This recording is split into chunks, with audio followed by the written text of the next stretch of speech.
going to show you how to cast on. But first of all, before you do anything in knitting, you need to know how to hold your needles. Now there's no one way of doing this. You'll have to find your own comfortable way. Most people that I know knit with them free from under your arms. I actually prefer to knit with one under my right arm. I find I have more control and I'm much speedier. But that's only when I'm doing this kind of knitting. I can't do it when I'm doing double pins. You've got to have, so practice with free needles to begin with. And then as you go along you'll find which is the most comfortable way to keep your needles during your work. So now, how do we cast on?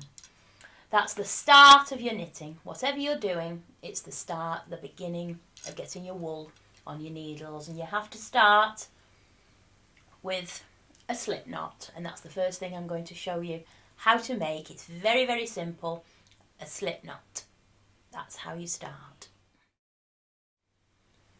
So now we've got our slip knot, we can actually put it on to our left hand needle.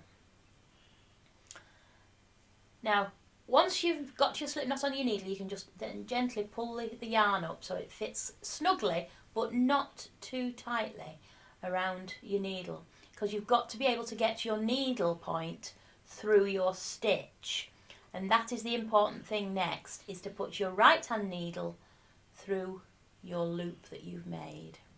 Now we go from front of needle to the back of the needle. The front of the work is always facing you. The back of the work is always outside. And it's also called the right side of the work. And in a pattern, it's RS. The wrong side of the work is WS, of course. So you'll know when you start to come to do your first pattern that RS is your right side, WS is your wrong side.